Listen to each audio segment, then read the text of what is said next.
Bonjour et bienvenue pour ce nouveau tutoriel Microsoft Excel 2013. Dans ce tutoriel, nous allons traiter des arrondis et des différentes façons d'utiliser les arrondis dans Excel.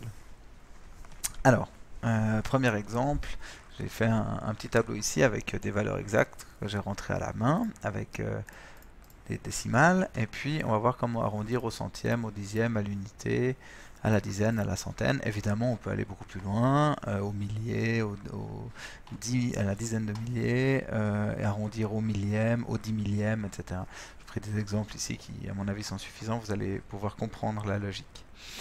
Alors, il existe une fonction, enfin plusieurs fonctions d'arrondi dans Excel. Alors, une première chose,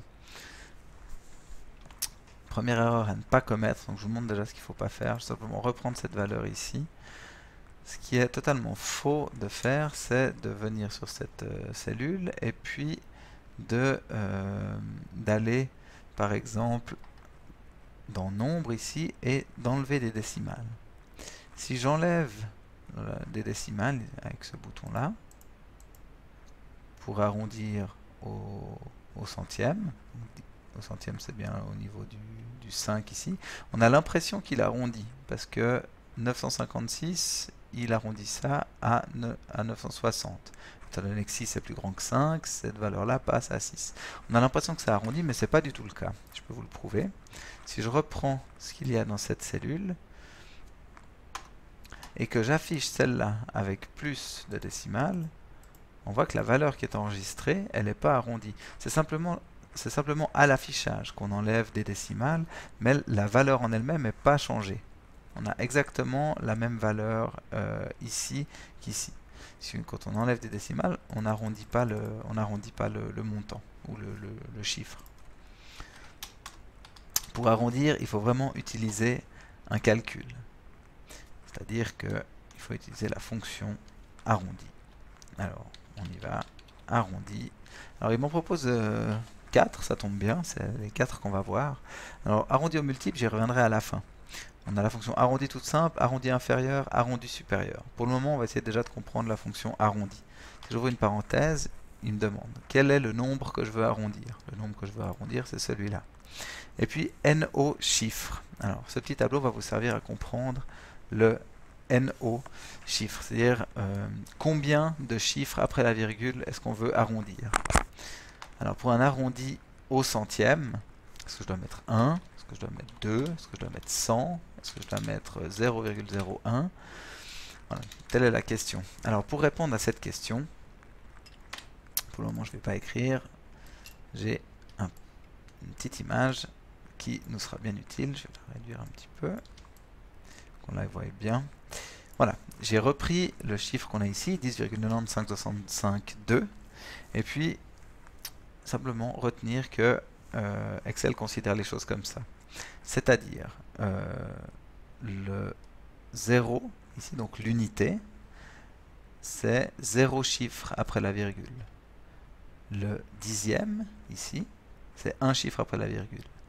Le centième, c'est 2 chiffres après la virgule.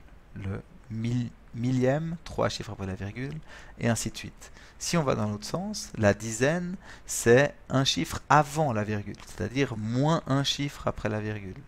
Les centaines, c'est ici, je ne l'ai pas marqué, mais c'est les centaines, c'est moins 2. Ça veut dire que ce que vous avez dans ce tableau-là, c'est ce qu'il faut rentrer en fonction de ce que vous voulez arrondir. Alors on va laisser l'image ici, puis on va y aller. On arrondit au centième.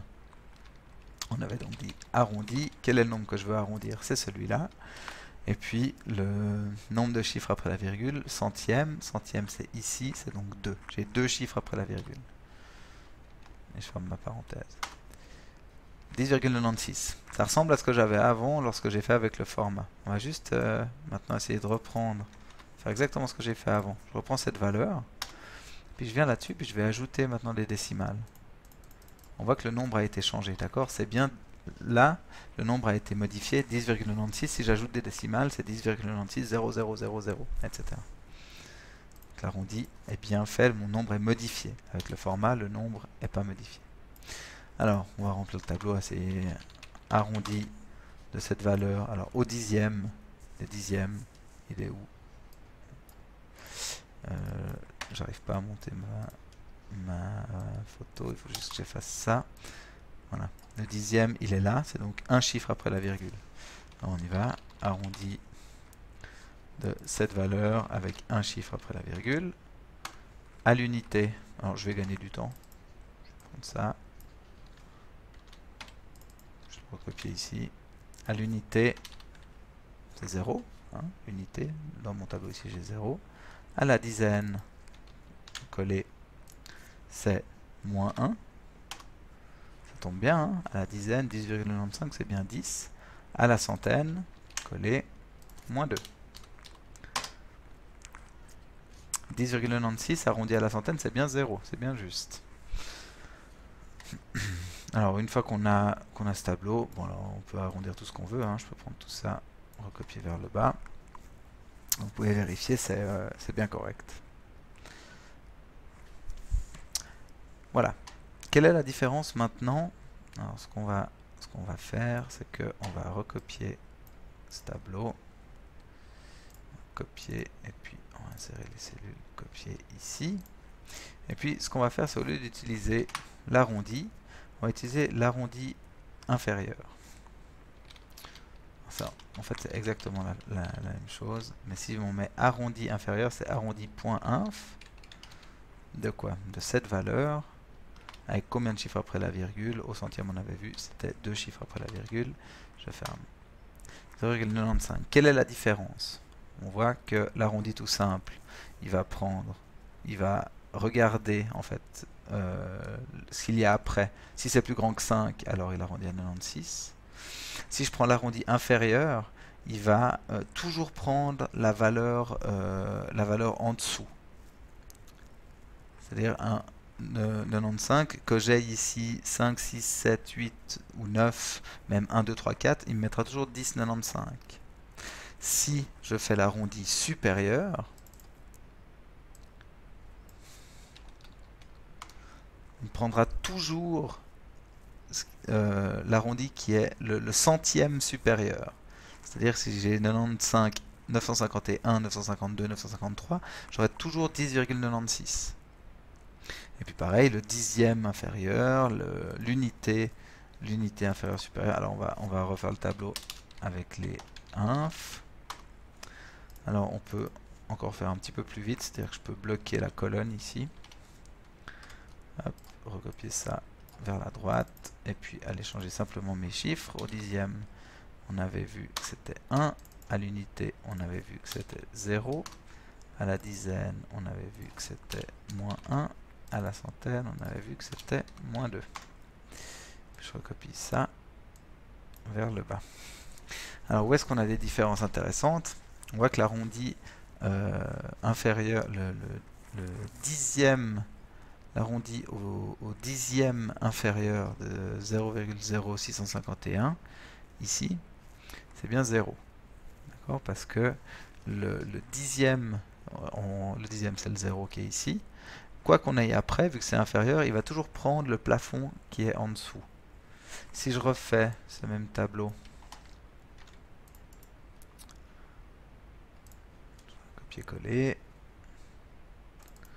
et puis je vais prendre l'arrondi supérieur, je vais remplacer tout ça, hop, alors il faut que je refasse à la main mes numéros, donc on avait dit 1, l'unité c'est 0, la dizaine c'est moins 1, la centaine c'est moins 2. Et puis je peux recopier tout ça vers le bas. Voilà, si on regarde qu'est-ce qui serait intéressant, ouais, alors on en était à l'arrondi au dixième inférieur.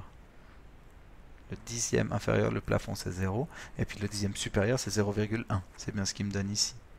Si on prend la centaine inférieure, la centaine la plus faible là-dedans c'est 0, la centaine supérieure dans cette tranche ici, c'est 100. Voilà les différences entre arrondi inférieur, arrondi supérieur. L'arrondi tout court, il va regarder est-ce que la valeur d'après est plus petite que 5, qui est pile au milieu entre 0 et 10, ou plus grande que 5. Si elle est plus petite que 5, alors je prends la valeur inférieure. Si elle est plus grande que 5, je prends la valeur supérieure. Voilà. Je vais supprimer tout ça.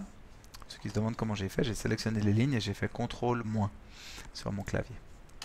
On avait une autre fonction d'arrondi qui était l'arrondi au multiple. Alors l'arrondi au multiple, ça a l'avantage, on n'a pas besoin de se rappeler de ce tableau, ou d'avoir compris ce tableau. Je vais copier ça, je vais l'insérer ici. Et puis on va faire l'arrondi au multiple. C'est une autre façon de faire. Donc au lieu d'écrire arrondi, on écrit arrondi.au.multiple. Et puis on prend la valeur qu'on veut arrondir, on fait la même chose. Et puis au lieu d'écrire le nombre de chiffres après la virgule, on écrit le multiple. Alors ça c'est un petit peu plus facile à comprendre, j'estime. Un centième c'est quoi? C'est 0,01. C'est 1 divisé par 100. Donc c'est ça le multiple. Arrondi au dixième. Je vais faire comme avant. Je vais bloquer ma colonne ici pour pouvoir recopier ça vers la droite. J'aurais plus que mon nombre à changer. Arrondi au dixième. Un dixième c'est quoi? C'est 10 divisé par 100. Donc c'est 0,1. L'arrondi à l'unité. L'unité c'est quoi? C'est 1. Et ainsi de suite. Arrondi à la dizaine. Une dizaine c'est quoi? C'est 10. Etc. Et à la centaine, c'est un multiple de 100. Alors ça paraît plus simple. L'arrondi au multiple, il a juste quelques désavantages. On voit que les résultats sont les mêmes, hein, à l'affichage du nombre de décimales près. Le désavantage, c'est que l'arrondi au multiple ne fonctionne pas avec des valeurs négatives. C'est-à-dire que si je transforme ici mon 10 en moins 10, ça ne marche pas. Alors qu'avec l'arrondi tout simple, l'arrondi simple arrive à arrondir des valeurs négatives. L'arrondi au multiple n'est pas capable de le faire. Donc, malheureusement, il faut savoir utiliser l'arrondi tout simple parce que ça peut arriver qu'on ait à arrondir des valeurs négatives. Encore un petit problème mathématique. On a souvent, je vais supprimer ces lignes, voilà. On a souvent besoin d'arrondir aux 5 centimes, aux 10 centimes ou aux 20 centimes. On utilise souvent Excel dans un contexte monétaire. Et puis, quand on a une facture, et puis que le résultat de la fin de la facture c'est 10 francs 95 6 5 2, on ne va pas facturer ça à notre client. On va arrondir souvent aux 5 centimes pour le cas de la monnaie suisse en tout cas. Alors, je vais vous montrer comment ça fonctionne. L'arrondi aux 5 centimes. Okay. Comment est-ce qu'on le fait? Alors je vais le mettre, ici. Arrondi aux 5 centimes. Alors pour qu'on voit quelque chose, ce que je vais faire, c'est que je vais figer les volets ici. Voilà. Et puis voilà, comme ça. Hop. Mes colonnes existent toujours, puis on voit un petit peu mieux ce qui se passe. L'arrondi aux 5 centimes, comment ça marche? Alors, avec l'arrondi au multiple, il est extrêmement facile. Arrondi, point au point multiple, de quoi? De cette valeur, et puis 5 centimes, c'est quoi? C'est 5 divisé par 100, donc 0,05. C'est fini. Bien juste, il m'arrondit cette valeur à 10 francs 95. Le problème, c'est que je peux avoir un nombre négatif. Si j'ai un nombre négatif, je ne peux pas utiliser l'arrondi au multiple. Alors comment est-ce qu'on fait? On va utiliser l'arrondi tout court. Alors, il faut se poser une question. Cette question, c'est quelle est l'unité? Quand on parle d'argent, l'unité, c'est le franc. Un franc, c'est l'unité. Avec combien de pièces ici de 5 centimes je peux faire un franc? En l'occurrence, il me faut 20 pièces de 5 centimes pour faire un franc. Alors ce qu'on fait, c'est qu'on prend ce nombre-là, on le multiplie par 20. Donc ce 20, il n'est pas arbitraire, hein, c'est le nombre de pièces. Si je veux arrondir aux 5 centimes, il me faut 20 pièces de 5 centimes pour faire un franc. Donc je fais fois 20, j'arrondis ce nombre multiplié par 20 avec 0 chiffre après la virgule, et puis le résultat de tout ça, je le divise par 20. Ça marche bien, 10 francs 95. Pourquoi est-ce qu'on peut faire ça? On va décomposer ce calcul. Alors, je viens ici, si je prends cette valeur, je la multiplie par 20. Ça me donne 219,1304. Maintenant, ce 219,1304, je vais l'arrondir avec 0 chiffre après la virgule, c'est-à-dire arrondir à l'unité. Ça me donne 219. Donc j'ai un nombre qui est rond, qui est arrondi à l'unité, que je vais diviser par 20. Donc, si je le divise par 20, je peux nécessairement le faire avec des pièces de 5 centimes. Ça me donne mon 10,95. Voilà le calcul décomposé. Autre exemple, si on veut arrondir aux 20 centimes. Alors ça sera exactement le même calcul. Copier-coller. Sauf qu'il ne me faut pas 20 pièces de 5 centimes pour faire un franc, il m'en faut 5. Donc je fais x 5 divisé par 5. Ça me donne bien un arrondi. Si j'ai cette valeur, j'ai que des pièces de 20 centimes pour la faire, le plus proche que je peux faire, c'est 11 francs. Voilà pour l'arrondi aux 5 centimes, l'arrondi aux 20 centimes. Donc évidemment, ça je peux recopier vers le bas. Si j'ai que des pièces de 20 centimes pour faire 0,06, bah, le mieux que je peux faire c'est 0. Et puis avec des pièces de 20 centimes, le plus proche de 1965,26, c'est 1665,2. 2, c'est-à-dire avec une pièce de 20 centimes en plus.